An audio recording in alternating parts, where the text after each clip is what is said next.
যে ঘটনাটা ঘটলো আমাদের সাথে, আমরা তো এত ভালোভাবে প্ল্যান করে পুরো এলাম, কিন্তু শেষে এসে কি হলো আমি এটা জানতে চাই পাপাই, এটার কারণটা কি?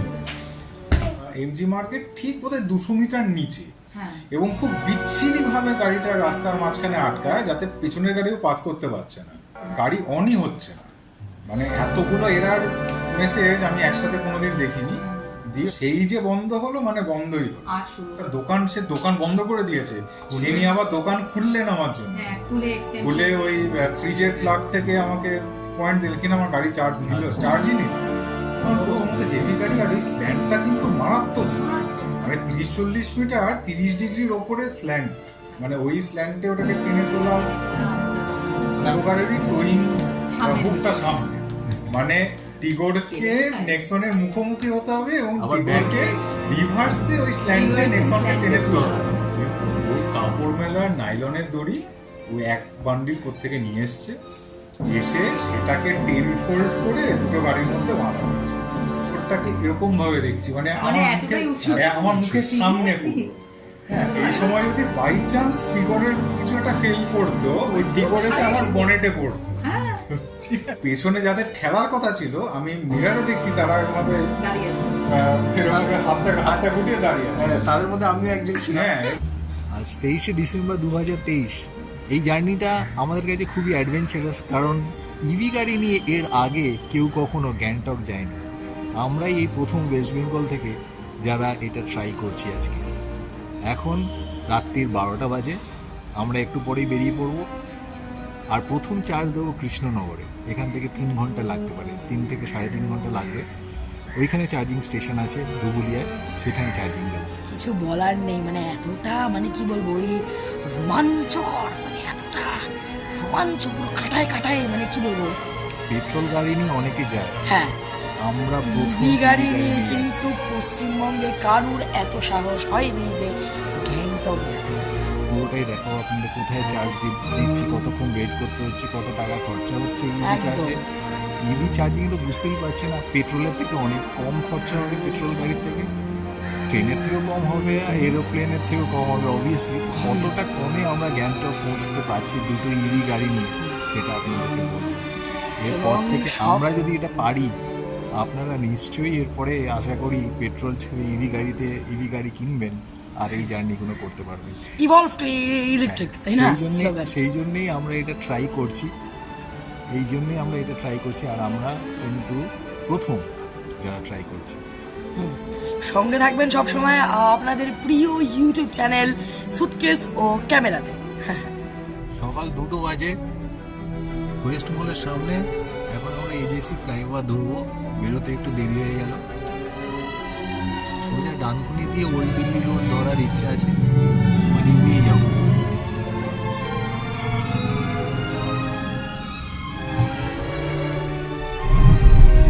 এই রাস্তা দিয়ে যে আমরা আগে সকালবেলা কতবার গেছিলাম ঠিক নেই, কিন্তু এই রাতে এই প্রথম যাচ্ছি, খুব সুন্দর লাগছে, মানে চাঁদের আলোয় যেন এক মায়াময় রাত্রি।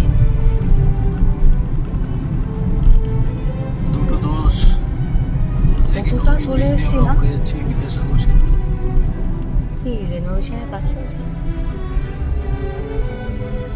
না, ওইখানে লাল দেখাচ্ছিল, বুঝতে পারিনি প্রচুর কাজ হচ্ছে। তো ভালো হয়েছে, নাহলে হেসে যেতাম।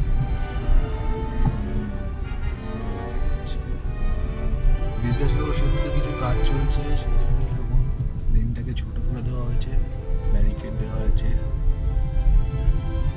তবে এখন 2:11, রাস্তা ফাঁকা, বেরিয়ে যেতে পারবো সোজা। 2:38 বাজে, 2:38 আমরা এই দিল্লি রোডে ঢুকছি। ওল্ড দিল্লি রোড দিয়ে যাবো ডানকুনি থেকে ডান দিকে। এই রোডটাই বেস্ট যাওয়ার এখন আপাতত। রাস্তা ফাঁকাই ছিল মোটামুটি, আশা করছি পুরো ফাঁকা থাকবে। রাস্তার কি অবস্থা, কিচ্ছু দেখা যাচ্ছে না, প্রচুর ফগ, তার মধ্যে দিয়ে যাচ্ছি মোটামুটি 40-45 স্পিড, ভিজিবিলিটি খুব কম।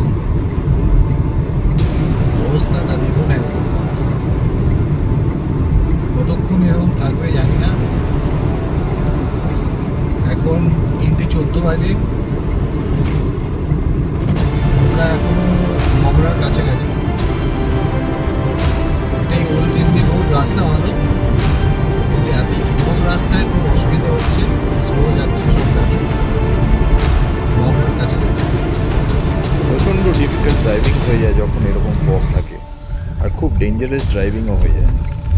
সকাল 5:30, এখনো ফগ দেখছেন কত আছে। প্রচুর ফগ সারা রাস্তায় পেয়েছি, আর প্রচণ্ড স্লো আসতে হয়েছে তার জন্যে। এখন 5:30 বাজে, আমরা বেরিয়েছিলাম 2টোর সময়। 3.5 ঘন্টায় এখন গৌরাঙ্গ সেতু পার করছি। আছে এই কৃষ্ণনগর, ওইখানে হোটেল নীলাচলে আমরা চার্জ দেবো, ফার্স্ট চার্জ।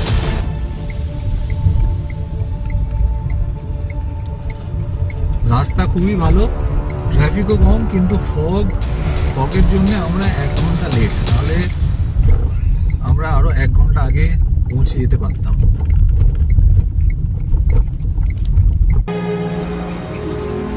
ফগের জন্য প্রচুর দেরি হয়ে গেল এখানে আসতে। আমরা এখন হোটেল নীলাচল ধুবুলিয়ায়, এখানে ইভি গাড়িগুলো চার্জ হচ্ছে। 6:15 এসে পৌঁছেছি। প্রায় আমরা বেরিয়েছিলাম 2টোর সময়, 4 ঘন্টা লেগে গেল। এত ফগ, সামনে কিছু দেখা যাচ্ছে না, একই অন্ধকার। মোটামুটি ওই 30 কিলোমিটার পার আওয়ারে, 30 কি 35 কিলোমিটার পার আওয়ারে গাড়ি চালিয়ে, তাতেও কম আমরা এখানে পৌঁছলাম। চারপাশ দেখি বুঝতে পারবেন যে কতটা ফগ। দেখুন চারিদিকে, গাড়ি দুটোই চার্জ হচ্ছে, আর মনে হয় 1/2 ঘন্টায় ফুল চার্জ হয়ে যাবে। এরপরে আমরা বহরমপুর যাব। বহরমপুর গিয়ে একটা ছোট্ট চার্জ দেবো, তারপরে সেখান থেকে মালদায় গিয়ে ওইখানে লাঞ্চ করব, আর আবার ফুল চার্জ দিতে হবে মালদায়। হোটেলটা দেখিয়ে দিই, এই হলো হোটেল নীলাচল।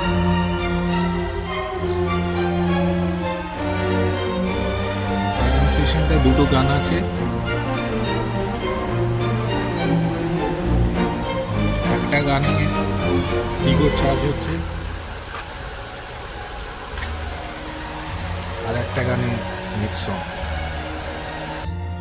এখানে 2টো গান আছে বলে 2টো গাড়ি একসঙ্গে চার্জ দেওয়া গেল, কিন্তু অন্য জায়গায় একটা করে গান যেসব জায়গা আছে সেখানে কিন্তু অল্টারনেট করে গাড়ি চার্জ দিতে হচ্ছে।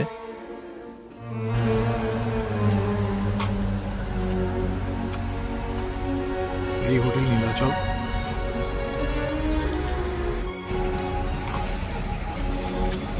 প্রতিম, এক্সপিরিয়েন্সটা বলো। কৃষ্ণনগরকে হঠাৎ দার্জিলিং মনে হচ্ছে আমার। সত্যি দার্জিলিং এর মতো কুয়াশা, মনে হচ্ছে মেঘালয়া, পুরো কুয়াশার ফুটেজগুলো আমার ড্যাশ ক্যামে আছে, আমি দিয়ে দেবো। আর তারপরে ড্রাইভিং এর এক্সপিরিয়েন্সটা রাত্রিরে কি হলো। একটা ট্রাক আমাদেরকে বাঁচিয়েছে।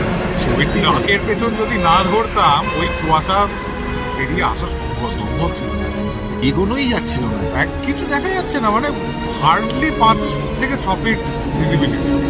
Serious, tough driving. এই আমার সামনে দিয়ে একটা শিয়াল পাস করেছে। হ্যাঁ, আর প্রথমে কুকুর ভাবলাম, তারপর লেজটা দেখে বুঝলাম না শিয়াল। এই ফগের মধ্যে দিয়ে গাড়ি চালানোর এক্সপিরিয়েন্সটা বলো, কেমন লাগলো?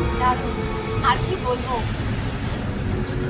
এতটা চালিয়ে এলে কি করে ফগের মধ্যে দিয়ে? কিছু তো দেখা যাচ্ছিল না, ওই আন্দাজে আন্দাজে গাড়ি চালিয়ে চলে এসছে, এমার্জেন্সি চালিয়ে। সকাল 8:10 বাজে আমরা হোটেল নীলাচল থেকে চার্জ দিয়ে বেরিয়ে এসেছি। এখান থেকে 60 কিলোমিটার দূরে বহরমপুর, ওইখানে গিয়ে আবার একটু চার্জ দিতে হবে, নাহলে মালদা পৌঁছানো যাবে না। ওইখান থেকে মালদার ডিস্টেন্স 140 কিলোমিটার, আর এখান থেকে মালদার ডিস্টেন্স হচ্ছে 210। তো 210 একটানা গেলে খুব চাপের হয়ে যাবে, তাই আমরা মাঝখানে একটা বহরমপুরে চার্জ দিয়ে নেব। এই রাস্তার কন্ডিশন, এখন রাস্তা খুব ভালো, কিন্তু এতটাই ফগ, কিছু দেখা যাচ্ছে না। কিন্তু গাড়ি তাও 60-70-এ চলছে, এখানে তাও গাড়ি 70-এ চলছে এখন, অসুবিধা নেই।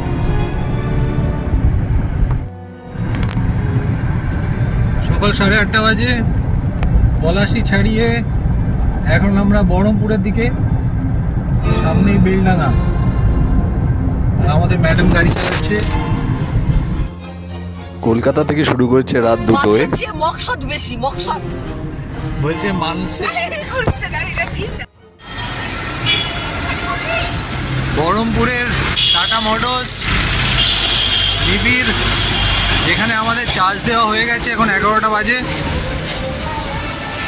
এই চার্জিং স্টেশন টাটা মোটরসের। আমরা 10:30টায় এখানে পৌঁছেছি, এখন 11টা বাজে। চার্জ কমপ্লিট হয়ে গেছে, এবার আমরা বেরোবো। এই চার্জ স্টেশন আমরা একটু ক্রিসমাস উদযাপন করার জন্য একটু নলেনগুড়ের বহরমপুরে চার্জ দিয়ে আমরা বেরোচ্ছি। আচ্ছা, এরপর আমাদের ডেস্টিনেশন হচ্ছে মালদা। মালদায় চার্জ আমরা সাকসেসফুলি দিতে পেরেছি। দুটো সাকসেস হলো। আপাতত মালদার সমস্যা হচ্ছে এরকম একটা চার্জিং মানে 1/1 দিতে সময় বেশি লাগবে। হ্যাঁ 20 ঘন্টা 2 লাগবে দুটো গাড়ি প্লাস আমাদের লাঞ্চ। দেখা যাক। বহরমপুর থেকে বেরিয়ে গেছি, এখন আমরা ফারাক্কা হয়ে মালদায় যাবো। মালদায় গিয়ে আবার চার্জ দেবো, তারপরে আমরা কিষানগঞ্জের আগে একটা রিসোর্ট বুক করেছি, সেখানে আজকে থেকে যাবো। ফারাক্কা ব্যারেজের কাছাকাছি বাঁদিকে ট্রেন যাচ্ছে, আর আমরা ইভি গাড়িতে। ট্রেনের থেকে কিন্তু আমাদের স্পিডটা এখন বেশি। কি ট্রেন এটা? শিয়ালদা আগরতলা। এই ট্রেনটা শিয়ালদা আগরতলা ট্রেন, আগরতলা যাচ্ছে।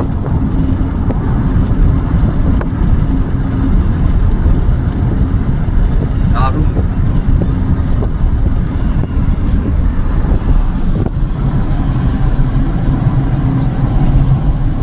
ট্রেনকে ছাড়িয়ে আমরা চলে গেলাম। 1টা বাজে, ফারাক্কা ব্যারেজ কাছেই আছে, ঠিক টাইমেই পৌঁছচ্ছি। মালদা 2:30টার মধ্যে ঢুকে যাবো। ফারাক্কা ব্যারেজের উপর দিয়ে যাচ্ছি।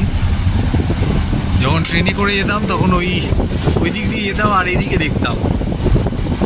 এখন এদিক দিয়ে গাড়ি করে যাচ্ছি আর ওইদিকে দেখছি একটা ট্রেন আসছে শিয়ালদা আগরতলা। আগে দেখেছেন, ওইটা যদি এটার সঙ্গে যেত তাহলে আরও ভালো লাগতো। দেখি আসে কি না। এটা পুরো স্বপ্ন পূরণ।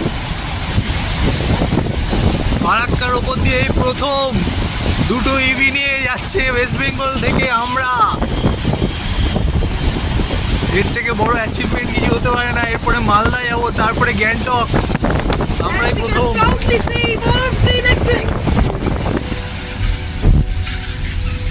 সাংঘাতিক উত্তেজিত লাগছে। সে যদি কলকাতা থেকে পুরো একা ড্রাইভ করে মালদা ঢুকছে ফারাক্কার ওপর দিয়ে, ভাবা যায়। সামনে গাড়িতে প্রতিম। রাত 2টোয় বেরিয়েছি, এখন 1:30টা বাজে। মামা যাবি? এই প্রথম দুটো ইভি নিয়ে ফারাক্কা ব্যারেজের ওপর দিয়ে আমরা যাচ্ছি ফার্স্ট ইন ওয়েস্ট বেঙ্গল। এর আগে মনে হয় না কেউ গেছে বলে। সামনে নেক্সন যাচ্ছে, প্রতিম ড্রাইভ করছে, আর এটা সেজুতি ড্রাইভ করছে।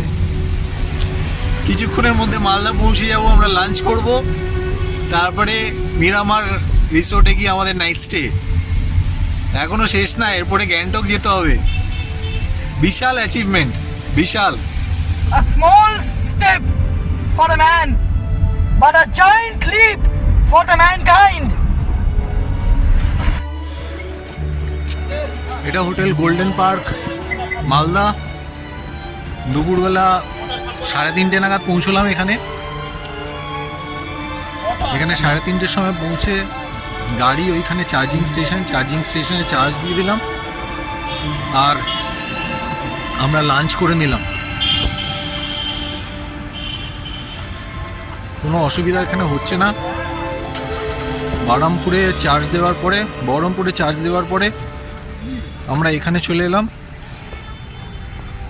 এখানে এসে আবার গাড়ি চার্জ দিয়ে দিলাম। এরপরে কিষানগঞ্জে একটা ছোট্ট চার্জ দিয়ে আমরা মিরামারে আজকে নাইট স্টে করব। মিরামার রিসোর্টে, ওইখানেও চার্জিং স্টেশন আছে। এখানে দুটো চার্জিং স্টেশন, একটা স্লো আর একটা ফাস্ট। আমরা ফার্স্টেই একটা করে দুটো গাড়ি চার্জ দিয়ে নিয়েছি। এই দুটো charging station. Hotel golden park. এখানে কিন্তু যেমন চার্জিং এর ব্যবস্থা আছে এই ইভি গাড়ির, তেমন খাবার কিন্তু বিপুল সমাহার। মানে খাবার আপনি এখানে এলে কোনো মানে চাইনিজ থেকে শুরু করে, ইন্ডিয়ান থেকে শুরু করে, পাঞ্জাবি থেকে শুরু করে, সে যাই হোক, আমরা আমাদের লাঞ্চ সেরে নিয়েছি এই গোল্ডেন পার্ক রিসোর্টে, এবং আমরা খেলাম হলো নান এবং তন্দুরি রুটি, এবং তার সঙ্গে আমরা খেলাম চিলি মাশরুম এবং চিকেন ভর্তা, অ্যান্ড আমরা খেলাম হলো ডাল মাখনি। 5 জনের 2500 টাকা বিল হয়েছে। হোটেল গোল্ডেন পার্ক থেকে এখন বেরোচ্ছি 5টা বাজে। এখান থেকে 190 কিলোমিটার মিরামার, যেখানে আমরা রাত্রে থাকবো, আর এখান থেকে 4 ঘন্টা লাগবে। তো রাত্রির 9টা বাজবে মনে হচ্ছে, দেখা যাক রাস্তা কিরকম থাকে। এরপর রায়গঞ্জ ডালখোলা পার করে কিষানগঞ্জের মারুতি হোটেলে 15 মিনিটের একটা চার্জ দিলাম। তখন রাত্রি 8:30 বাজে। সেখান থেকে রাত্রির 11টায় পৌঁছলাম মিরামার রিসোর্টে, রাত কাটালাম সেখানে। মর্নিং। কালকে আমরা মালদা থেকে 5:30টার সময় 5টা 5:30 নাগাদ বেরিয়েছিলাম ইভি ফুল চার্জ দিয়ে। 95% চার্জ দুটো ইভিতে দিয়ে আমরা হোটেল গোল্ডেন পার্ক থেকে বেরিয়েছিলাম 5টা নাগাদ। তারপরে কিষানগঞ্জ চার্জিং স্টেশনে পৌঁছোই রাত্রি 8:30টার সময়। প্রায় অলমোস্ট 195 কিলোমিটার্স জার্নি ছিল হোটেল গোল্ডেন পার্ক থেকে মিরামার রিসোর্ট। তাই মাঝখানে আমরা ভাবলাম একটা ছোট্ট চার্জ নিয়ে নেব, যাতে আমরা আরামসে মিরামার পৌঁছতে পারি। কালকে রাত্রে এসে আমরা স্লো চার্জ দিয়েছি, পরপর ফাস্ট চার্জ দেওয়া যায় না, তাও আমরা কালকে 4টে ফাস্ট চার্জ দিয়ে কলকাতা থেকে এখানে পৌঁছেছি। আর এসে সারা রাত স্লো চার্জ হচ্ছে। টাইপ 2 চার্জার ছোট, এটাতে আমরা চার্জ দিয়েছি কালকে রাত্রে। এদিকে ফাস্ট চার্জিং স্টেশনও আছে, এটা ফাস্ট চার্জিং স্টেশন। দরকার পড়লে আমরা এখানে ফুল চার্জ দিয়েও যেতে পারি, কিন্তু আমরা কালকে রাত্রিরে স্লো চার্জিং দিয়েছি। 83% হয়েছে, এখনও কিছুটা সময় লাগবে। এখনও আমরা রেডি হইনি পুরোপুরি বেরোনোর জন্যে। তো যতক্ষণ দেখি কতক্ষণ হয়, আমরা বেরিয়ে যাব। বেরিয়ে গিয়ে শিলিগুড়িতে একটা ফাস্ট চার্জ দিয়ে নেব যদি দরকার পড়ে। এখান থেকে 32 কিলোমিটার দিয়ে আমরা গ্যাংটক থেকে আগে 12 কিলোমিটার আগে একটা চার্জিং স্টেশন আছে, সেখানে আমরা চার্জিং দেব, দিয়ে গ্যাংটক পৌঁছে যাব। আপনাকে দেখাচ্ছি প্রথমের গাড়ি কোথায় চার্জ হয়েছে। এটা হোটেল ব্যবস্থা করে দিয়েছে মিরামার রিসোর্ট। একটা রুম থেকে এক্সটেনশন দিয়ে কীভাবে আমরা চার্জ দিচ্ছি প্রতিমের গাড়িটা, সেটা দেখাচ্ছি। খুব ইন্টারেস্টিং, দেখুন। জানি না ক্যামেরায় কতটা আসছে। এটা এদিকে হাইওয়ে বেরিয়ে গেছে, আর এখানে আমরা নাইট স্টে করেছি মিরামার রিসোর্টে। বেশ সুন্দর বড় সড়ো জায়গা অনেকটাই নিয়ে। এখানকার রুম ভাড়া 1800 টাকা নিয়েছে এক একটা রুম, উইদাউট ব্রেকফাস্ট। রুমগুলো বেশ বড়, আপনারা অনায়াসে এসে এখানে থাকতে পারবেন নাইট স্টে করার জন্যে। খুব একটা খারাপ না। এটা হচ্ছে আপনার রেস্টুরেন্টটা, এখানে ব্রেকফাস্ট লাঞ্চ সব হয়। এখানে দেখুন প্রতিমের গাড়ি চার্জ হচ্ছে। এটা মিরামার রিসোর্টটা চারিদিকে। এখানে ওপরে যে দেখছেন এখানে বেডরুমগুলো আছে। আমরা এই ফার্স্ট ফ্লোরে রুম নিয়েছি দুটো। এখানে পার্কিংয়ের প্রচুর জায়গা, এখানে সব পার্কিংয়ের জায়গা, এখানে গাড়ি রাখতে পারেন, কোনো অসুবিধা নেই। চার্জিং স্টেশনটা ওইখানে। এখানে দেখুন প্রতিমের গাড়ি চার্জ হচ্ছে। Good morning. এটা রিসেপশন। আর ওনারা এই প্রতিমের গাড়ি চার্জের ব্যবস্থা করে দিয়েছে। দেখুন কিভাবে করেছে। আমাদের সঙ্গে এক্সটেনশন ছিল,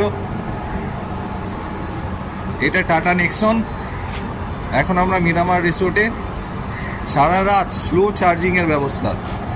এই এক্সটেনশনটা আমরা প্রতিম তৈরি করেছে দুটো এক্সটেনশন, একটা আমার গাড়িতে, একটা সেজুতির গাড়িতে আছে, সেটা ইউজ হয়নি এখনও, সেটা আমরা বর্দি পাহাড়ে যখন গেছিলাম তখন ইউজ করেছিলাম। আর এই দেখুন এক্সটেনশন, এখানে নাম্বার অফ ইউনিটস কত চার্জ হচ্ছে সেটাও আমরা পেয়ে যাচ্ছি, সেই অনুযায়ী আমরা হোটেলকে বিল দিয়ে দেবো। এই চার্জ হচ্ছে এখান থেকে, এই তার চলে গেছে রুমের ভেতরে এসি পয়েন্ট থেকে এক্সটেনশন টানা হয়েছে, রুমের ভেতর থেকে এসি পয়েন্ট থেকে রুমের এক্সটেনশন টানা হয়ে এই এক্সটেনশনের থ্রুতে আমরা নেক্সন ইভি চার্জ দিতে পেরেছি, স্লো চার্জিং দিতে পেরেছি। আর একটা গাড়ি আমরা ওইখানে স্লো চার্জিংয়ের কারণ ওইখানে একটাই স্লো চার্জিং পয়েন্ট, তাই ওইখানে রেখেছি। আমাদের সামনে এখন আছে প্রতিম আর সেজুতি, ওরা কলকাতা থেকে ডাইরেক্ট গাড়ি নিয়ে এখন মিনারমার হোটেলে আমরা পৌঁছেছি কালকে রাত্রে। এটা 30 কিলোমিটার শিলিগুড়ি থেকে, ইভি গাড়ি নিয়ে 42 কিলোমিটার শিলিগুড়ি থেকে। আর আমাদের প্ল্যান এখন এখান থেকে আমরা গ্যাংটক যাব। তো এটা বিশাল অ্যাচিভমেন্ট, ইভি গাড়ি নিয়ে এর আগে কেউ কোনোদিনও কলকাতা থেকে এই শিলিগুড়ি আসেনি, আমরাই ফার্স্ট। না, আর গ্যাংটক এসছে কিনা জানি না, তবে দুটো গাড়ি নিয়ে তো ডেফিনেটলি দুটো ইভি একসাথে নিয়ে, দুটো ইভি নিয়ে। আর এটা সম্পূর্ণ পসিবল হয়েছে প্রতীকের জন্য, কারণ ও এত এক্সপার্টাইজ এই সব ব্যাপারগুলোতে, ও সমস্ত জানে এবং মানে ভীষণভাবে সবকিছু ম্যানেজ করে প্রপারলি করে আমরা এসেছি প্ল্যান করে। এক্সপার্টাইজ ঠিক না, এক্সপার্টাইজ মানে এক্সপিরিয়েন্স, মানে প্রচুর ভুগেছি, সেইগুলো থেকে শিখে করা। হ্যাঁ অ্যাকচুয়ালি আচ্ছা, তোরা যে পুরো ড্রাইভ করলি কলকাতা থেকে এখান অবধি, প্রায় আমরা 15 ঘন্টা অ্যাটলিস্ট ড্রাইভ করেছি, হ্যাঁ, সেই এক্সপিরিয়েন্সটা একটু প্রতিম। ড্রাইভ এক্সপিরিয়েন্স প্রথম রাত্রিটা ভয়ঙ্কর ছিল, মানে টিল হুলিয়া, মানে ওটা মারাত্মক। আমাদের ভিজিবিলিটি ছিল এক্স্যাক্টলি 5 থেকে 6 ফিট সামনে, আর কিচ্ছু দেখা যাচ্ছে না, পুরো সাদা হাইওয়েতে। আমাদের একদম সাদা, ও সামনে একটা ট্রাক, তারপর প্রতিমের বাড়ি, তারপর ওই সামনে মানে অনেকক্ষণ মানে একা গেছি, তারপরে একখানা ট্রাক আমাদেরকে বাঁচিয়েছে। একটা খালি ট্রাক যাচ্ছিল, ও মোটামুটি ওই অবস্থাতেও প্রায় 30-40 স্পিডে যাচ্ছিল। আমরা ওর পেছন ওর আলো, ওর ব্যাকলাইট দেখে গেছি। মানে ওটা অনেকটা স্ট্রেট, প্রায় 3 ঘন্টা আমরা ওরমভাবে গেছি। সেই একবার ডিফগার চালাচ্ছি, একবার ফগ লাইট চালাচ্ছি, মানে কিভাবে দেখবো ওই চেষ্টা করছি, দেখাই যাচ্ছে কালকে প্রচন্ড ফগ ছিল, মানে দেখতেই পাচ্ছি না, পুরো সাদা সামনে। ভয় করছিল, কারণ কিছু ক্ষেত্রে যেমন হচ্ছে আর কি বলতো, দুদিকে যে লাইনটা, লাইনই বুঝতে পারছি আমরা না, লাইনটুকুকে এবং ট্রাকটাকে ফলো করার চেষ্টা মানে করছি। পাশে আর খাদ না নদী না ধান ক্ষেত কিচ্ছু জানি না। কিছু ক্ষেত্রে না লাইনটুকুও দেখা যাচ্ছে না, মানে হয়তো উঠে গেছে লাইন। খুব খারাপ অবস্থা ছিল। ডিসেম্বরে যে যাই গাড়ি নিয়ে আসবেন, শীতকালে এই ফগ টাইমে রাতে বেরোবে না, রাত্রে বেরো নট রেকমেন্ডেড। আচ্ছা, এবার আমাদের এই যে ইলেকট্রিক গাড়ি দুটো চার্জিং দিয়ে আমরা দিলাম সব জায়গাগুলো, সেইগুলোর এক্সপিরিয়েন্স কেমন? চার্জিং এর কোনো অসুবিধা এখনো অবধি হয়নি, এক্সেপ্ট এখানে এই মিরামার রিসোর্টে যেটা স্লো চার্জার আছে টাটার, সেটা কিছু প্রবলেম আছে, কারণ এত স্লো চার্জিং এখানে, স্লো চার্জারও এত স্লো চার্জিং হয়। আমরা কাল রাত্রিরে বসিয়েছিলাম অ্যারাউন্ড 30%-এ টিগোরটাকে, টিগোরটাকে বসিয়ে 30%-এ, সেটা আজকে 11:30 পর্যন্ত 92%। সেক্ষেত্রে আমি আমার এক্সটেনশন দিয়ে আমাদের যে গাড়ির সাথে যে চার্জারটা আছে এখানে পাতি বসিয়েছিলাম, যে সকাল 7টার মধ্যে 100%-এ বসে। তো মিরামার হোটেলে যে এখান দিয়ে এসি পয়েন্ট থেকে চার্জিং দিয়ে, এটা খুব ওরা হেল্প করেছে। ওটা নর্মালি অনেক হোটেলেই দেখেছি ওরা করে দেয়, ওদেরকে একটু বুঝিয়ে বলতে হয় যে আমার অ্যাকচুয়ালি রিকোয়ারমেন্ট কীভাবে চার্জ হচ্ছিল সেটা এই ভিডিওতে আমি আগেই করে দিয়েছি, ওটা দেখে নেবেন। এখানে স্লো চার্জিং আমরা দিতে পেরেছি সারা রাত ধরে দুটো গাড়ি। এবার আমরা বেরোবো, এবার টার্গেট হচ্ছে শিলিগুড়ি, রঙ্গিত মোটরস, ওখানে বলা আছে, ওখানে গিয়ে আমাদের 42 কিলোমিটার যেটুকু লস হবে আমরা ফুল টপ আপ করবো, মানে অলমোস্ট 95-96% যতটা করা যায়। কারণ আমাদের ওর শিলিগুড়ি থেকে গ্যাংটক কিন্তু পুরোটাই যেহেতু আপ হিল, সো ওখানে ব্যাটারি কনজাম্পশন প্রচণ্ড বেশি। হ্যাঁ, আমাদের দুটো চার্জ দেওয়ার কথা এখন, একটা শিলিগুড়িতে আর একটা গ্যাংটকে 12 কিলোমিটার আগে। ওটা লাগবে বলে মনে হয় না। দেখা যাক হ্যাঁ, যদি মানে ওটা ঠিকঠাক অবস্থা থাকে, বুঝে। অবস্থা বুঝে ওটা কারণ ওই 12 রানীপুর। কিলোমিটার আগে গ্যাংটকে পৌঁছানো, 12 কিলোমিটার আগে দাঁড়ানো, জানি না সেটা, মানে ওটা তো অলমোস্ট গ্যাংটকেই ঢুকে গেল। হ্যাঁ। ওটা বুঝে, অবস্থা বুঝে ব্যবস্থা। ঠিক আছে, আমরা গ্যাংটক পৌঁছে আবার দেখা হবে। মিরামার রিসোর্ট থেকে বেরিয়ে পড়েছি। এখন যাচ্ছি রঙ্গিত চার্জিং সেন্টার, সেটা শিলিগুড়িতে। এখান থেকে 1 ঘন্টা লাগবে। পাশে চা বাগান চলে এসছে। মানে এই ড্রাইভিং এক্সপিরিয়েন্স সাংঘাতিক। সবার স্বপ্ন থাকে যে পাশে চা বাগান আর তার বাস দিয়ে ড্রাইভ করে নিয়ে যাবো। আমাদের স্বপ্ন এখানে ফুলফিল হচ্ছে। স্পেশালি সেজুতির স্বপ্ন ফুলফিল হচ্ছে। চা বাগানের মধ্যে দিয়ে গাড়ি যাচ্ছে। বিশেষ করে আমার ড্রিম ছিল যে আমি ওই সেবক ব্রিজের উপর দিয়ে গাড়ি নিয়ে যাব। না না না না, বাবুর ড্রিম ছিল যে মামা চালাবে আর বাবু পেছনে বসে থাকবে সেবক ব্রিজের ওপর দিয়ে। কিন্তু আমাকে তো চালাতে দেওয়া হচ্ছে না, একদমই চালাতে দেওয়া হয়নি কলকাতা থেকে এই মিরামার রিসোর্ট অবধি। এখন দেখা যাক, যদি আমাকে চালানোর সুযোগ একটু দেওয়া হয় পাহাড়ে, তাহলে আমি চালাবো। নাহলে না, দেওয়া হবে না। চালানোর এই যে দেওয়া হবে না বলে দিয়েছে। তো দেখা যাক, দুটো গাড়িতে দুজনেই কেউ চালাতে দিচ্ছেন না এখনো। 1 ঘন্টার মধ্যে আমরা শিলিগুড়ি পৌঁছে গেছি। রঙ্গিত মোটরসে চার্জ দিয়ে কিছু স্ন্যাক্স খেয়ে আমরা গ্যাংটকের উদ্দেশ্যে আবার রওনা দিলাম। শিলিগুড়িতে রঙ্গিতে আমরা চার্জ দিয়েছি। এখন দুটো গাড়িরই 95% চার্জ। আমরা এখন শিলিগুড়ি থেকে গ্যাংটক যাচ্ছি। এখন বিকেলবেলা 3টে বাজে, 3:14। পৌঁছতে 5 ঘন্টা, ওই 8টা-9টা বেজে যাবে মনে হচ্ছে। এবার ফার্স্ট টাইম আমরা হিলে ড্রাইভ করব, তাও আবার রাত্রিরে। দেখে নিন ড্রাইভারের মুখটা।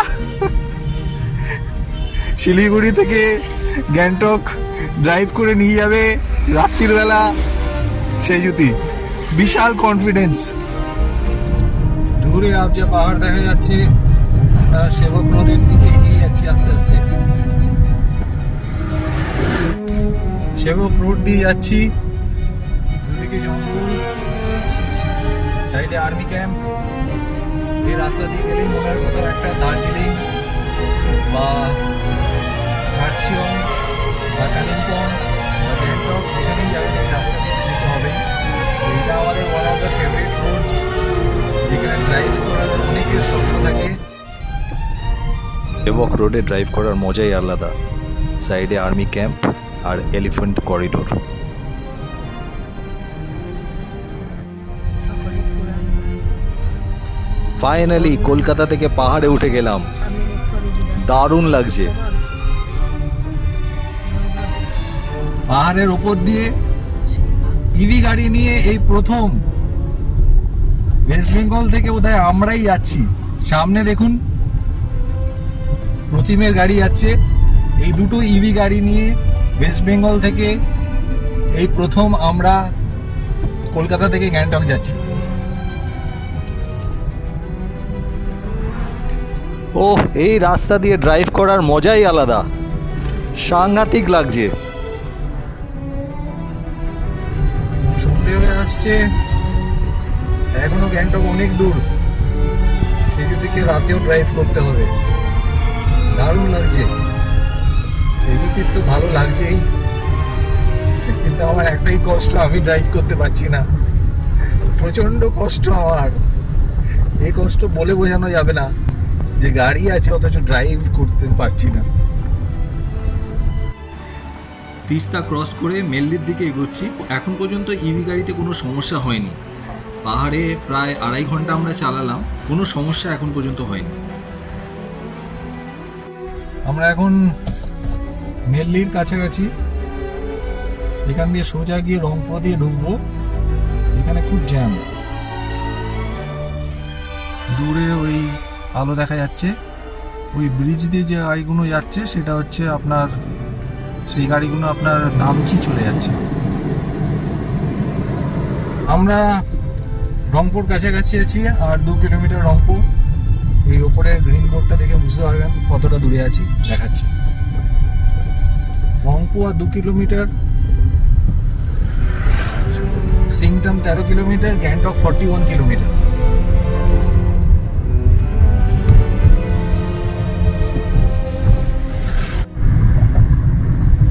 রংপুর পার করে গেছি আমরা। এখানে কি ফ্ল্যাট টাইপের সব বাড়ি হয়ে গেল? না এরকম তো ছিল, হোটেল ওগুলো বড় বড় বড় বড় হোটেল। রংপুর দেখেছো কত বড় শহর। আমরা যখন রানীপুল পার করছি তখন আমাদের গাড়িতে 45% চার্জ আছে। আমাদের হোটেল 12 কিলোমিটার দূরে, তাই ভাবলাম অনায়াসে পৌঁছে যাব। তাই আর রানীপুলের চার্জিং স্টেশনে আমরা চার্জ দিইনি। এটাই সবচেয়ে বড় ভুল হলো। আমরা আন্দাজই করতে পারিনি যে শেষ 4 কিলোমিটার কতটা চড়াই। 20% চার্জ যখন বাকি, দুটো গাড়িতেই অ্যালার্ট দিতে শুরু করলো রিচার্জ বলে। হোটেল থেকে ঠিক 1 কিলোমিটার আগে নেক্সন গাড়ি দাঁড়িয়ে গেল, আর টিগোর অ্যালার্ট দিতে দিতে 13% চার্জ বাকি থাকতে হোটেলে পৌঁছলো। কিন্তু অনেক চেষ্টা করেও নেক্সন আর স্টার্ট নিল না। প্রায় মাঝরাতে আমরা হোটেল লিও ইন্টারন্যাশনালের ম্যানেজারের সাহায্য নিয়ে একটি নাইলনের দড়ি গিয়ে টিগোরের সাথে নেক্সনকে বেঁধে টোয়িং করে হোটেল নিয়ে আসা হলো। টাটা টেকনিশিয়ানের পরামর্শ নিয়ে জাম্প স্টার্ট কেবল দিয়ে টাটা নেক্সনকে জাম্প স্টার্ট করানো হলো। এরপর আমরা টাটা নেক্সনকে চার্জে বসিয়ে দিলাম। একবার চার্জ পেতেই নেক্সন আবার প্রাণ ফিরে পেল। এরপরে আর কোনো অসুবিধা হয়নি। মাইলেজ বাড়ে না যখন উঁচু স্টিপে ওঠে, ফার্স্ট গিয়ারে গে গে করে ওঠে, পাওয়ার নেই গাড়িতে। মানে একটা ইভি, এই ইভিটা ওই ইভিকে লাইভ দিয়ে দিল, টেনে তুলে। কি হ্যাঁ, টেনে তুলে আবার ওকে রক্ত দিয়ে প্রাণ বাঁচিয়ে এবার আবার নিয়ে যাবে বাড়ি। ভাবা যায়? হ্যাঁ ভাবা যায়। কে রে ভাই? ব্লাড ট্রান্সফিউশন হচ্ছে, সত্যিই তাই, আমি ঠিক বুঝেছি। আগের দিন রাতটা খুব টেনশনে কাটলেও পরের দিন আমরা সাইট সিন দেখতে বেরিয়ে গেছিলাম। দুটো গাড়ি চার্জ দেওয়ার পর আর গাড়ির কোনো সমস্যা হয়নি। আমাদের সবচেয়ে বড় ভুল যেটা হয়েছিল সেটা হচ্ছে রানীপুলে চার্জ না দেওয়া। গ্যাংটক থেকে ঠিক 12 কিলোমিটার আগে একটা চার্জিং স্টেশন আছে, সেইখানে আপনাকে চার্জ দিতেই হবে। কারণ লাস্ট 4 কিলোমিটার এতটাই হাই যে চার্জ শেষ হয়ে যাওয়ার সম্ভাবনাটা খুব বেশি, আর আপনি ঠিক ক্যালকুলেট করতে পারবেন না। তাই সেফটির জন্যে আপনাকে ওইখানে চার্জ দিয়ে দেওয়াই ভালো। এই ভিডিওটা যেহেতু সম্পূর্ণ ইভি গাড়ি নিয়ে কলকাতা থেকে গ্যাংটকের জন্য তৈরি হয়েছে, তাই আর সাইট সিনটা আমি কিছু এক্সপ্লেন করছি না। গ্যাংটকের সাইট সিনটা আমরা লোকাল ট্যাক্সি নিয়েই করেছিলাম। ইভি দুটো গ্যারেজেই ছিল হোটেলের। আপনারাও লোকাল ট্যাক্সি নিয়ে সাইট সিন করবেন, কোনো অসুবিধা হবে না। আর যদি নাথুলা, ছাঙ্গু, বাবা মন্দির যদি যেতে হয় তাহলে আপনাদেরকে পারমিট করাতে হবে। নিজেদের গাড়ি নিয়ে গেলেও আপনাদের আলাদা পারমিট করতে হবে। আমরা ওই লোকাল ট্যাক্সি নিয়েই নাথুলা, বাবা মন্দির করেছিলাম। ইভি গাড়ি নিয়ে বেরোলে আপনাকে প্রথমে মনে রাখতে হবে আপনি কত কিলোমিটার ট্রাভেল করছেন, আর আপনাকে টাটা অ্যাপ থেকে দেখে নিতে হবে যে কোথায় চার্জিং স্টেশন আছে। আমরা এই কলকাতা থেকে গ্যাংটক আসতে গিয়ে অনেকবারই চার্জ দিয়েছি। প্রথমে আমরা কৃষ্ণনগর, ধুবুলিয়ায় চার্জ দিলাম, তারপরে আমরা বহরমপুরে চার্জ দিলাম, তারপরে আমরা বহরমপুর থেকে বেরিয়ে মালদায় চার্জ দিলাম। মালদা থেকে বেরিয়ে আমরা কিষানগঞ্জে একটা ছোট চার্জ দেওয়ার পর মিনামার রিসোর্টে সারা রাত চার্জ দিলাম, আর সেখানেই নাইট স্টে করলাম। পরের দিন সকালে বেরিয়ে আমরা শিলিগুড়িতে রঙ্গিতে আবার একটু চার্জ দিয়ে নিলাম ফুল চার্জ করে। তারপরে আমরা গ্যাংটকের উদ্দেশ্যে রওনা দিলাম। গ্যাংটক থেকে 12 কিলোমিটার আগে রানীপুলে আমরা চার্জ দিইনি, ভেবেছিলাম পুরো পৌঁছে যাব। সেটাই আমাদের সমস্যার কারণ হলো। আপনারা রানীপুলে কিন্তু চার্জ দেবেন, ওটা ম্যান্ডেটরি চার্জ। আপনার চার্জ যাই থাকুন না কেন গাড়িতে, আপনাকে রানীপুলে 12 কিলোমিটার আগে চার্জ দিতেই হবে, এইটা মাথায় রাখবেন। এই দেখুন আমরা সিটি ড্রাইভে বেরিয়ে পড়েছি দুটো গাড়ি নিয়ে। গ্যাংটক সিটির মধ্যে দিয়ে ইভি গাড়ি নিয়ে যেতে দারুণ লাগছিল। আশেপাশে সব গাড়ি কিন্তু পেট্রোল গাড়ি, একটাও ইভি গাড়ি আমি দেখিনি। আর সবাই কিন্তু আমাদেরকে নোটিস করছিল যে এরা কি করে ইভি গাড়ি নিয়ে চলে এলো পাহাড়ে। পাহাড়ে কিন্তু ড্রাইভিং এক্সপিরিয়েন্স ইভি গাড়ি দারুণ, মানে চড়াই উতরাই কোনো অসুবিধাই হয় না এই ইভি গাড়ি নিয়ে। শুধু একটা জিনিসই মাথায় রাখতে হবে, চার্জ। গাড়িতে যেন প্রপার চার্জ থাকে, সেটা মাথায় রাখলে আপনি সারাদিন ঘুরে বেড়ান, কোনো অসুবিধা নেই। চার্জিং সেন্টার কোথায় জানবেন আর ঘুরে বেড়ান, কোনো অসুবিধা নেই। খুব ভালো ড্রাইভিং এক্সপিরিয়েন্স আমাদের পাহাড়ে। ফেরার সময় কিন্তু আমরা একই রকমভাবে ফিরেছি। গ্যাংটক থেকে শিলিগুড়ি নেবে চার্জ দিলাম রঙ্গিতে, তারপরে কিশনগঞ্জে মারুতি রেস্টুরেন্ট অ্যান্ড হোটেলসে ওইখানে নাইট স্টে করলাম, তারপরে মালদাতে চার্জ দিলাম, বহরমপুরে চার্জ দিলাম, কৃষ্ণনগরে চার্জ দিয়ে সোজা চলে এলাম কলকাতায়। কোনো অসুবিধা হয়নি, এত ভালো ড্রাইভিং এক্সপিরিয়েন্স এই নেক্সন আর টিগরে মানে বলে বোঝাতে পারবো না। এই ট্রিপটা আমাদের Kolkata to Gangtok and back পুরোপুরি একদম 100% সাকসেসফুল।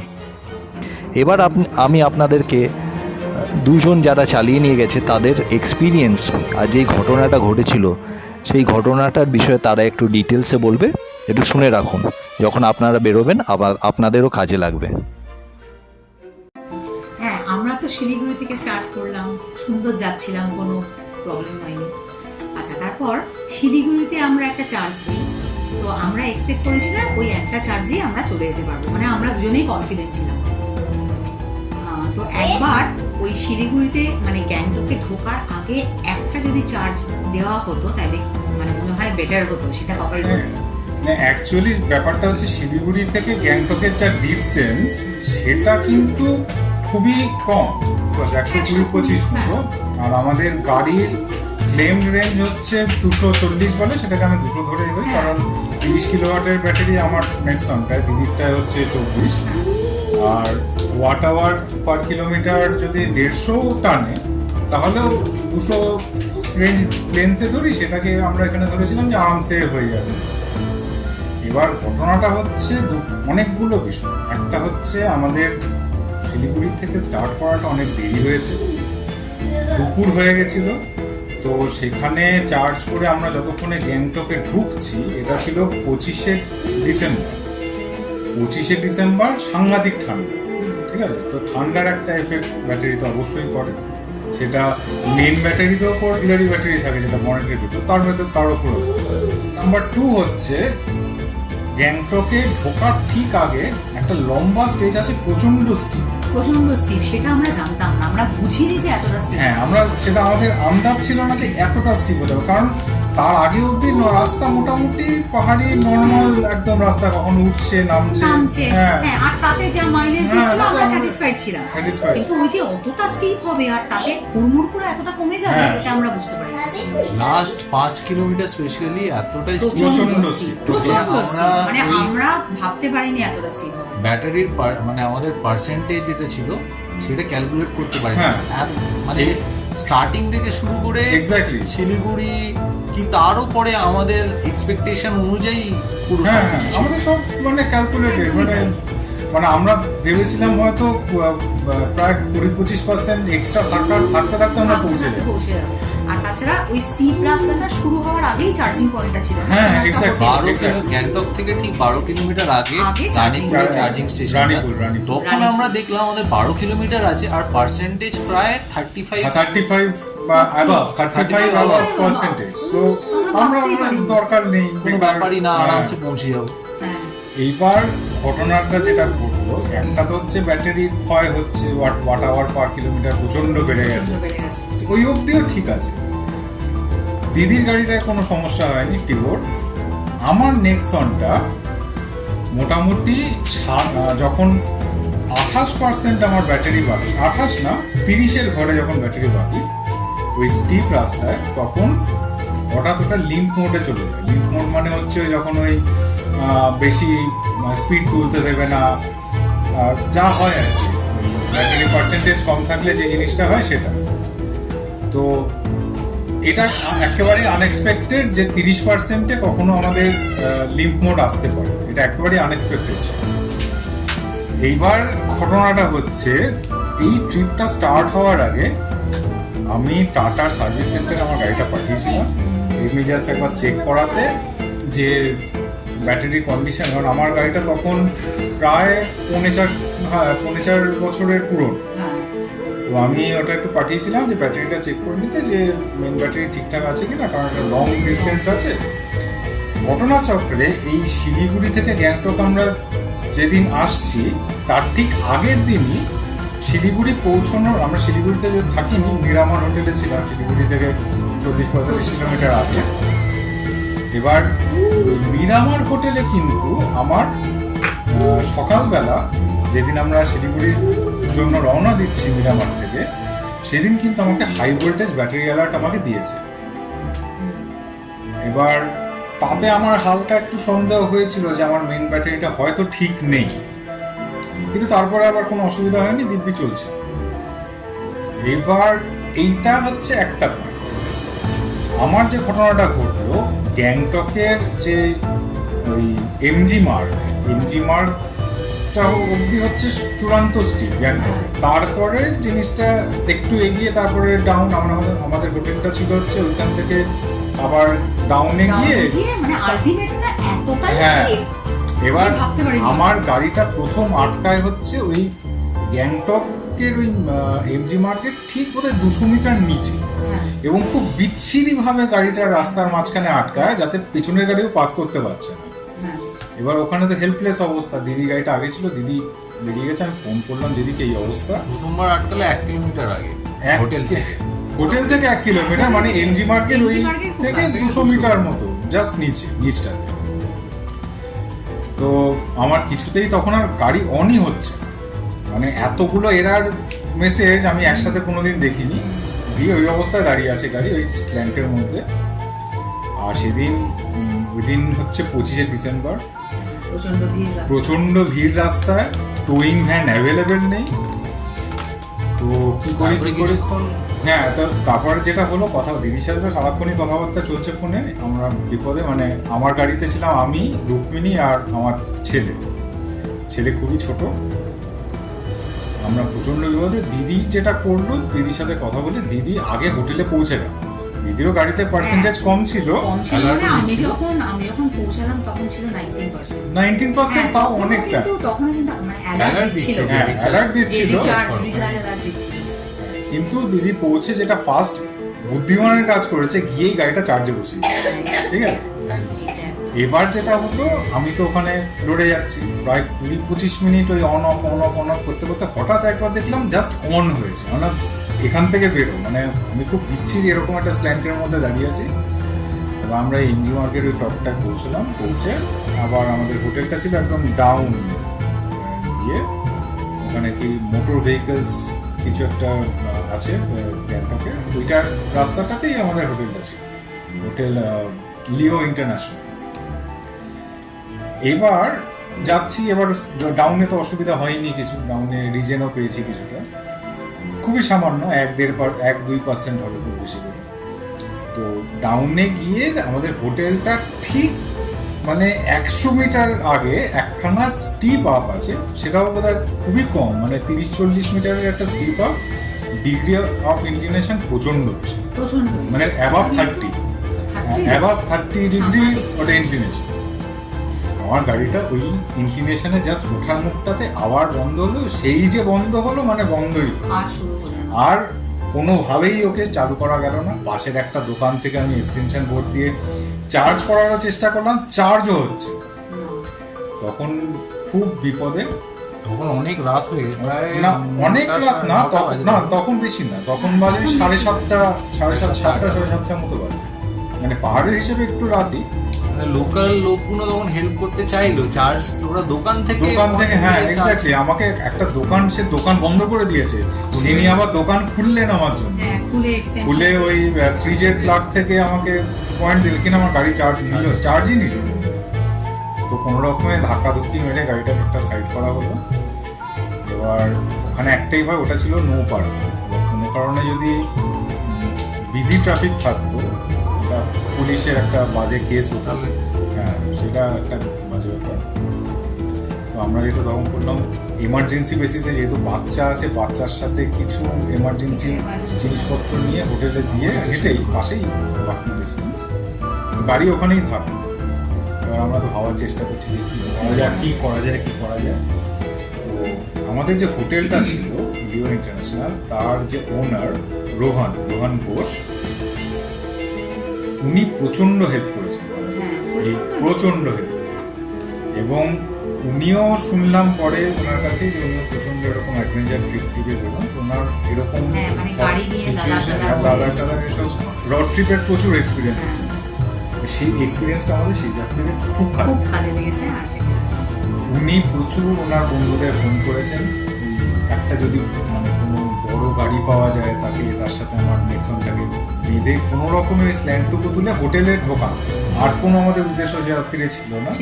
মানে আমরা তো ভাবছিলাম স্করপিও। হ্যাঁ, আমরা তো মানে আশাই ছিল। আমি ইভেন হোটেলে ঢুকে আমি টাটার RSA তে ফোন করি টোয়িং ভ্যানের জন্য, কিন্তু টোয়িং ভ্যান ওরা যেটা বললো পরের দিন সকাল ছাড়া হবে না, কারণ ওটা অলরেডি তখন অনেক রাত। মানে আমার টাটার সাথে কথা হচ্ছিল তখন রাত্রি 9টা বাজে, পাহাড়ি এলাকা। টোয়িং ভ্যান আসবে, ফ্ল্যাট ওয়েট ছাড়া হবে না, কারণ তুলে নিয়েছে, মানে পুরোটা গাড়িটাকে তুলে নিয়ে যায় যেটা ওইটা এরকম। আর অত বড় টোয়িং ভ্যান ওই রাস্তায় ঢুকতো কিনাও আমার সন্দেহ আছে। তো যাই হোক, কোনো টোটালি হেল্পলেস একটা সিচুয়েশন। এবার কি করা যায়, আমরা যেটা করলাম, আমরা রাত্রিবেলা তখন খেতে বসেছি। এই হোটেলের ওনার প্রায় 11:30, মানে এইসব তো যুদ্ধ চলছে, কারোরই খাওয়া টাওয়া ঠিক মতো হয়নি। তো রাত্রিবেলা আমরা খেতে বসেছি, তখন এই রোহান হোটেলের যে ওনার, উনি যেটা করলেন আমাদের বললেন যে স্যার একটা সবাই বেসটা মোটামুটি শুরু করেছে, একটা অ্যাটেম্প নেবেন আপনার গাড়িটাকে আনবেনটা কি? আমার তো ইয়ে নেই, আপনার হোটেলেও এই মুহূর্তে কোনো গাড়ি অ্যাভেলেবেল নেই যে ওটাকে টেনে আনবে, প্লাস আমার কাছে টোয়িং কেবল পর্যন্ত, এরকম একটা সিচুয়েশন। তখন উনি বললেন যে দেখুন একটাই উপায় আছে, আপনার দিদির গাড়িটা, মানে টিগোর ওই নেক্সনকে টেনে আনতে পারবে। টিগোর এমনিতেই ব্যাটারি ক্যাপাসিটি কম, ওর মোটরের পাওয়ারও কম, ওখানে এবং নেক্সন প্রথমত হেভি গাড়ি, আর ওই স্ল্যান্ডটা কিন্তু মারাত্মক, মানে 30-40 মিটার 30 ডিগ্রির ওপরে স্ল্যান্ড, মানে ওই স্ল্যান্ডে ওটাকে টেনে তোলা, মানে আমরা ভাবি কল্পনাও করতে পারছি আমরা কেন মানে আমাদের হিসেবে আসছে বড় স্করপিও, হ্যাঁ কিছু একটা হাই পাওয়ার ডিজেল ইঞ্জিনের কোনো গাড়ি টাড়ি লাগবে। তো এবার যেটা হলো যে উনি রাত্রিবেলা দিদির টিকিটটা নিয়ে আসা হলো এই গাড়ির নেক্সনের কাছে। এবার নেক্সট প্রবলেম হচ্ছে ওই কি দড়ি ইউজ করে সেটা ঐতিহাসিক, ওটাও ঐতিহাসিক। আমাদের এবার প্রবলেম হচ্ছে দুটো গাড়িরই টোয়িং বুকটা সামনে, মানে টিগোরকে নেক্সনের মুখোমুখি হতে হবে এবং টিগোরকে রিভার্সে ওই স্ল্যান্ডে নেক্সনকে টেনে তুলতে হবে, রিভার্সে উঠতে হবে। তো আমি নেক্সনের ড্রাইভার সিটে বসলাম, রোহান দিদির গাড়ির ড্রাইভার সিটে বসলো উল্টো করে।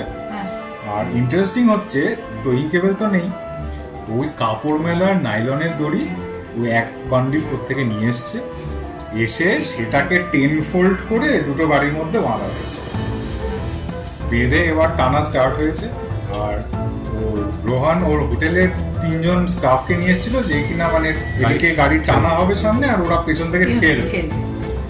এইবার ঘটনাটা হচ্ছে আমি টানা স্টার্ট হয়েছে, এবার একটা পয়েন্ট এলো আমি মানে দিদির টিগোরটাকে এরকম ভাবে দেখছি, মানে আমার মুখের সামনে, হ্যাঁ সেই সময় যদি বাই চান্স টিগরের কিছু একটা ফেল করতো, ওই টিগর এসে আমার বনেটে পড়তো। হ্যাঁ এবার আস্তে আস্তে টানা আরম্ভ হলো। এবার আমি দেখছি যে নেক্সনটা উঠছে স্ল্যান্ডে, স্লোতেই কিন্তু উঠছে। আর পেছনে যাদের ঠেলার কথা ছিল আমি মিরারে দেখছি তারা এরভাবে দাঁড়িয়ে আছে। এরভাবে হাতটা গুটিয়ে দাঁড়িয়ে আছে। হ্যাঁ, তাদের মধ্যে আমি একজন ছিলাম। হ্যাঁ, এবং আর ঠেলতে হলো না, আর ঠেলে- অদ্ভুত ব্যাপার। অদ্ভুত ব্যাপার, ওই স্ল্যান্টে রিভার্সে নেক্সনকে টিগর ওইভাবে টেনে সিম্পলি তুলে দিল, মানে ওর কাছে কোনো ব্যাপার না এরকম ভাবে। একদম। আর আমরা যে হোটেলে গিয়ে চার্জ দিয়েছিলাম সত্যি, তখন কত থার্টি ফাইভ কত কম নয়? 35% চার্জ ছিল। Exactly. হ্যাঁ, খুব একটা ও charge ওইখানে ছিল না। ব্যাক সাইডে হ্যাঁ, reverse এ করে টেনে দিল। নেক্সনকে টেনে নিয়ে তুলে নিল পুরো একদম হোটেলের গ্যারেজ অবধি। আচ্ছা, এরপরের ঘটনাগুলো হচ্ছে আমাদের ওই হোটেলে তো গাড়ি ঢুকলো। আচ্ছা, এই প্রতিম যে এই কথাগুলো বলছি এইগুলো কিন্তু আমরা এত টেনশনে ছিলাম একটাও ভিডিও করতে পারিনি। হ্যাঁ, এটা ভিডিও করার মতো কারোর মানসিকতা তখন ছিল না। পৌঁছানোর আমরা খালি পরে- ভাবছিলাম কিভাবে সেফলি আমরা হ্যাঁ, হোটেলে নিয়ে পৌঁছানোর পৌঁছাবো। পরে আপনারা ভিডিওটা আছে, আপনারা দেখবেন ওই জাম্প স্টার্ট দিয়ে আমরা হ্যাঁ, try exactly. করছিলাম। তো যেটা হয়েছিল আমি ঘটনাটা বলছি, ওই ঠান্ডা, দ্বিতীয়ত আমার মেন ব্যাটারির ফল্ট ছিল, থার্ড হচ্ছে পয়েন্টের ভেতরে যে অক্সিলারি ব্যাটারিটা আমার ওইটারও ফল্ট ছিল। হ্যাঁ, সেটাও তো রিপ্লেস করতে হবে। এক্স্যাক্টলি, যেটা হয়েছে ওই আমার যখন লিম্প মোড স্টার্ট হয়েছে, মানে মেন ব্যাটারির যেটা আমার দেখাচ্ছিল অ্যাকচুয়ালি 30%, আমার মোটামুটি 20% ওয়াজ আনইউজেবল, মানে 20% আমার ব্যাটারির সেল খারাপ ছিল, যেটা আমি পরে কলকাতায় এসে যখন গাড়ি পাঠাই সার্ভিসে, ওটা আমার ব্যাটারি পুরো রিপ্লেস করে, তখনই রিপোর্টটা জানতে পারি। তো আমি 10% ব্যাটারিতে ওই কাণ্ডটা করতে গিয়েছিলাম, ওই গ্যাংটকের ওই স্টিপ হাইট, এবং অক্সিলারি ব্যাটারিটা আমার পুরো ড্রেন আউট হয়ে গেছিলো। সব মিলিয়ে ঘটনাটা ঘটেছিল, যার জন্য হোটেলে ফিরে যখন আমরা চার্জ করতে যাই তখনও আমার গাড়ি কিন্তু চার্জ নেয়নি ফার্স্টে। লাস্টে আমাদের একজন কো ইভি ওনার, তার সাথে ফোনে কথা বলে তার সাজেশন অনুযায়ী আমরা ফার্স্টে দিদির গাড়ির অক্সিলারি ব্যাটারি থেকে আমার গাড়ির অক্সিলারি ব্যাটারিতে জাম্পার কেবল লাগিয়ে ওরকম 10 মিনিট ফেলে রাখি। আর যখন আমার নেক্সনের সমস্ত ইলেকট্রনিক্স সব মানে ওই ড্যাশবোর্ড সব চালু হলো, তারপরে আমি যখন চার্জ স্টার্ট করলাম তখন গাড়িটা চার্জ অ্যাকচুয়ালি স্টার্ট। হ্যাঁ, তারপর আর কোনো সমস্যা তারপরে আর একবার কোনো চার্জ হয়ে যাওয়ার পর আর তারপরে আর কোনো সমস্যা হয়নি। তারপরে হয়নি। পরদিন গিয়ে যে হ্যাঁ, তবে একটা কথা আমরা তিনজনাই রেকমেন্ড করব, গ্যাংটক থেকে যে 12 কিলোমিটার আগে হ্যাঁ, যে charging exactly. point আছে, চার্জিং পয়েন্টে আপনার আপনার যতই চার্জ আপনার যদি 50% এর উপরেও চার্জ থাকে, আপনি তাও- দয়া করে একবার তাও চার্জটা get দিন। charge। রানীপুলে চার্জ দিতেই হবে, এটাই আমাদের বলার মেন বক্তব্য। মানে দরকার হলে আপনি ফেরার সময় দেবেন না, হ্যাঁ। যেহেতু পুরোটাই Down. ডাউন আছে, কিন্তু যাওয়ার যাওয়ার সময় হ্যাঁ, আপনার ফেরার সময় লাগেও না। হ্যাঁ, আপনি যতই আপনার চার্জ থাকুক, রানীপুলে চার্জিং স্টপ ইজ মাস্ট। হ্যাঁ, সেটাই, মানে এরপর থেকে আমরা যেখানেই পাহাড়ে হ্যাঁ। যাব, যে কটা চার্জিং স্টেশন দেখবো একটু করে হলেও চার্জ আমরা দেব। টপ আপ করবই, টপ আপ করবই। এটা আমাদের কোনো একটা থাক লাইফ না লেসন থাক, হয়ে গেছে। একদম তাই। আশা করব আমাদের এই ড্রাইভ থেকে আপনারা খুব ইন্সপায়ার হবেন আর আপনারাও ইভি গাড়ি নিয়ে যাবেন। আমরা খুব সেফলি বাড়ি ফিরে এসেছিলাম। আমাদের পাশে থাকবেন, ইভি গাড়ি নিয়ে আমরা আরও অনেক ট্যুর করব আর আপনাদের কাছে আমরা সেটা তুলে ধরব। আমাদের পাশে থাকার জন্য অনেক ধন্যবাদ।